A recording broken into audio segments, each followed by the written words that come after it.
Alors c'est bien de venir en couple ou en famille et que ce soit ensemble. Euh, Apparemment c'est bien. Apparemment c'est ensemble, J'aime bien ce mot. bien sûr. Parce que derrière le apparemment et quand je crois que c'est quelque chose de qui tient la route et réel et beau et amoureux, ce que je viens de dire, l'univers va me prouver le contraire incessamment. Là il le prouve tout de suite. Dans l'instant présent, il n'y a aucun jugement possible. Et il n'y a pas bien, pas bien, il n'y a même pas ensemble et séparé. Donc c'est super parce on peut commencer avec ça. La notion qu'on a de ensemble, qui est la plus belle notion humaine, je crois, hein, ensemble, main dans la main et tout. Attention, c'est très beau. Et on n'est pas en train de dire qu'il ne faut pas le faire.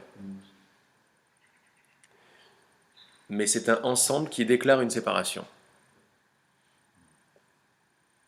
Parce que maintenant, on n'a pas besoin de se rassembler.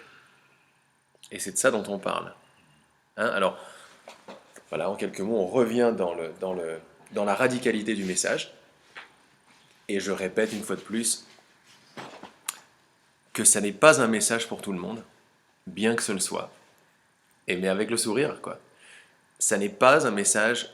Alors c'est bien sûr un message, ça touche tout le monde parce que c'est notre vraie nature, mais ça n'est pas un message destiné, par exemple, à améliorer la vie de quelqu'un.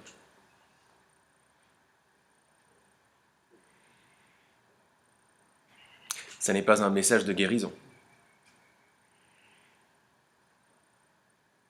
Ça n'est pas un message de compréhension de ce qui se passe. Même dans les hauts plans, dans les sous-plans, dans les 19e dimensions. Quand je dis ça, il n'y a rien de négatif dans tout ça. Mais c'est juste un autre domaine. C'est clair que ça n'a plus rien à voir. Donc ça n'est pas, si vous voulez, compréhensible par les mêmes moyens que je peux comprendre le reste, quoi. Ça n'est pas approchable par les mêmes outils.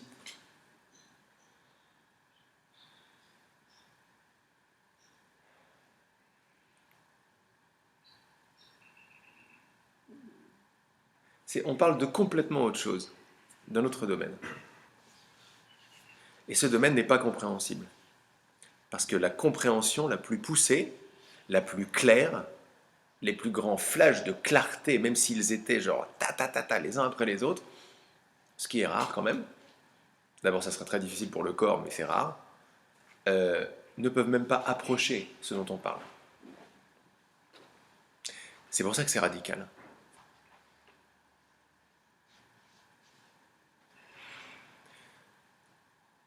Souvent, bon souvent, j'ai pu voir que, même d'ailleurs dans ma propre expérience, que ces choses se révèlent également petit à petit, apparemment, sur cet apparent chemin. Au début, on commence et c'est un individu qui commence. C'est un individu qui veut s'éveiller, c'est un individu qui veut faire éclater son mur, c'est un individu qui prend connaissance, c'est un individu qui sait qu'il est né, qu'il sait qu'il est là, qu'il sait qu'il va très certainement mourir, il ne sait pas quand. C'est un individu qui est issu d'une famille, d'une culture, etc. C'est un individu qui commence un chemin spirituel. La fin du chemin spirituel, c'est la fin de l'individu. Donc personne ne termine un chemin spirituel. Personne ne s'éveille, personne n'est guéri, personne n'arrive à destination. Donc pourquoi est-ce que c'est un message radical et difficile? Parce que s'il y a encore en moi de l'énergie de quelqu'un qui n'est pas belle ni belle, c'est la vie qui décide de tout. S'il y a encore en moi de l'énergie de vivre mon programme, le programme de moi, avec des belles aventures, des aventures moins, plus faciles, avec des aventures à vivre encore, ça veut dire qu'il y a un désir en dessous de le vivre. Tout désir est impersonnel. Donc il y a un désir de le vivre, si vous voulez, ou une énergie de le vivre. On ne peut pas aller contre cette énergie de le vivre. Personne ne peut aller contre, il n'y a personne pour aller contre. Ça me fait penser au film, on en a parlé ce matin, euh, qui a été tourné en Nouvelle-Zélande. Le Seigneur des Anneaux. Si vous avez vu le film, dans le dernier épisode, le 3, vous avez vu le film? Dans le troisième épisode, il y a le héros, Frodo, qui a donc terminé la quête. Il est allé foutre la bague à Mordor, avec toute la symbolique qui vient avec, c'est super. L'œil, c'est le faux jeu, etc. L'ego, il y a les tacs. Donc, il a fait tout ce chemin, qui est vraiment un beau symbole du chemin spirituel. Il a fait tout ce chemin. Puis après, il rentre dans le Shire. Et il est avec son pote, comment il s'appelle Sam Gamgee, ouais. Et vous voyez qu'il reste pas mal de temps. Alors, il y a toute une période de Frodo où il écrit le bouquin, où il écrit la suite de... Il met de noir sur blanc la suite de l'histoire. Il écrit l'histoire. Il met du temps à l'écrire, cette histoire. Il met quelques années, je crois qu'ils disent, il y a 1 an, 2 ans, 3 ans qui se passent. Oui, puisque l'autre, il a le temps d'avoir des enfants, etc. Non, il les a pas encore, ses enfants. Il les a pas encore. Ça, c'est à la toute fin. Donc, il se passe du temps où il écrit. Et on le voit, lui, dans une période, un petit peu, on en voit un peu, mais on voit une période de désillusion. Il a fait tout son truc, puis on le voit pas très content, finalement. Un peu comme ça, un peu las. Las de la vie. Hein? Tu vois ça? Quelque chose, C'est ça, il est... Comme s'il avait accompli puis qu'il n'y avait plus rien à accomplir. Comme s'il est... Ouais, alors il avait accompli, c'est super, grand relâchement, et puis il y a cette période flottement, un peu, ce flottement où les envies disparaissent, le désir disparaît, il est là sans être là. Il est un peu amer comme ça, mais pas vraiment, il est un peu détaché. Et puis il y a cette belle, magnifique scène où il va accompagner son père, qui n'est pas son père adoptif, je crois que c'est son oncle, Baggins, là. Hein. Il va l'accompagner avec les elfes, là. Il va l'accompagner dans le bateau qui va dans la lumière. The boat to nowhere, ils le disent. Le bateau à nulle part. Remarquez que, petit jeu de mots en anglais, nowhere, c'est-à-dire nulle part, c'est now here. Nowhere, c'est-à-dire nulle part, c'est en fait la réunion de ici et maintenant. Nowhere, c'est nulle part, c'est introuvable. Et en anglais, now here. Introuvable. Alors, il y a ce bateau il va amener son oncle au bateau. Le bateau qui part dans la lumière. Et puis, il y a tous ses copains qui sont avec lui. Et il y va lui aussi. Il y va lui aussi. Alors, il ne s'en remettent pas, il ne s'attendait pas à ça. Il y a Gandalf qui est là, il y a les elfes qui sont là, il y a tous ceux qui ont fini les histoires qui sont là. Et il y a lui qui remet le livre à Sam. Et qui lui dit « Ne pleure pas, tu as encore des choses à vivre. Moi, mon histoire est terminée. Tu as encore de l'histoire à écrire sur ce bouquin. C'est toi qui vas l'écrire maintenant. Moi, j'ai terminé d'écrire. » Il a terminé d'écrire son histoire. Son histoire était terminée. Donc il lui donne le livre, le mot, etc. Il y a plein de symboles. Il lui dit « Toi, tu as des choses à vivre. » Et il a des choses à vivre. Il est triste, mais il a des choses à vivre.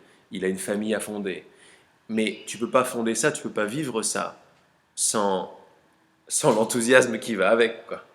Si tu commences à te mettre dans la tête, comme si tu pouvais, tu ne peux pas vraiment, mais pour comprendre cette image, si on commence à se mettre dans la tête que ça c'est pas bien, je ne devrais pas faire ça, parce que j'ai une image sur ma liste de comment ça devrait être, bon, là ça va souffrir encore plus. J'ai pas vraiment le choix de le faire. Mais le mur, en fait, dont on parlait, le mur c'est moi. Et il n'y a rien de mal avec un mur et il n'y a rien de mal avec moi. Mais rien. Alors que, quand on commence à comprendre un peu ce qui se passe, on se dit, bon, alors la catastrophe, c'est moi, quoi. La catastrophe, c'est le mur. Tu sais pourquoi il n'y a rien de mal avec le mur? Parce que c'est Dieu qui l'a créé, le mur. C'est le même qui a créé ce bruit-là. Il aurait pu faire un muret, quoi. De quelle position je me place pour dire ça? Je suis en train de dire, mais je comprends ta tristesse. Mais je suis en train de, ou ton émotion. Je suis en train de dire à Dieu, Bon, tout ça c'est très bien, mais ça c'est pas bien. Qu'est-ce que j'en sais? Et qui suis-je? Je ne suis qu'une pensée dans l'Esprit de Dieu. Ben ouais, mais il se fait galérer quand même. Apparemment. Apparemment, c'est vrai qu'apparemment il fait galérer, mais peut-être que d'une autre perspective, et tu l'as déjà eu cette autre perspective parce qu'elle s'ouvre et elle se referme. Les choses sont absolument parfaites. C'est un papier à musique qui ne pouvait pas être plus mozardien que ça, quoi. C'est pouah, et puis ça se referme. Et puis là, l'oubli revient, et puis oh là non, là, le mur, le truc, l'ego, le chemin spirituel, et puis ça se referme. Et là, on a fait beaucoup pendant ce séjour, déjà jusqu'à présent. Ça s'est ouvert beaucoup. Ça se referme, et ça s'ouvre, et ça se referme. Quand ça s'ouvre, c'est nowhere. Ça s'ouvre toujours sur nowhere. Ça s'ouvre sur nulle part. Alors oui, il y a une paix, oui, il y a une tranquillité, mais ce qu'on comprend tout ce que ça veut dire consciemment ou pas, nowhere, c'est-à-dire ici, maintenant, c'est la fin de mon histoire. C'est un peu théâtral ce que je dis, mais c'est ce qui se passe aussi. Et c'est ce qu'on comprend tous, parce qu'on comprend ce message. Il résonne ce message avant le mental. Mais ça veut également dire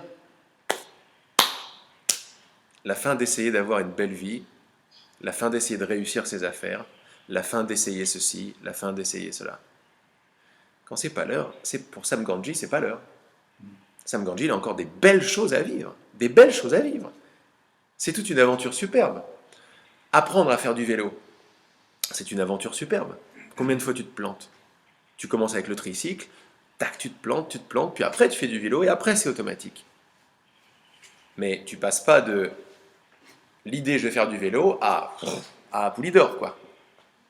Au Tour de France, petit à petit. Et si tu passais au Tour de France direct, mais tu serais blasé de tout. Regarde, t'aurais pas, je parle à tout le monde, on n'aurait pas, dans notre expérience humaine, la notion de regarder derrière, de comparer, tout ça, c'est superbe, tout ça, ça disparaît ici maintenant. Mais tout ça, c'est superbe aussi. On n'aurait pas la notion de comparer, de s'extasier, de se raconter l'histoire, de se rappeler, d'avoir un high qui vient avec.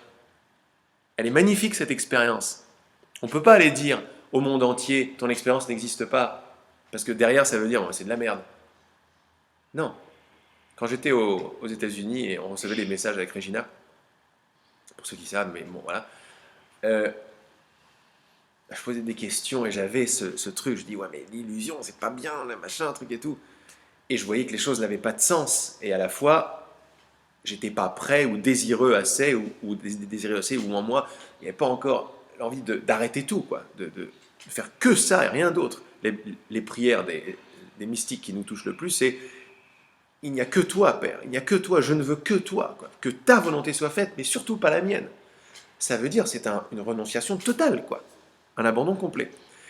Et l'esprit, cette voix que recevait Regina, mais qu'on peut retrouver dans le cours en miracle aussi ou dans NTI, me disait, depuis la perspective juste,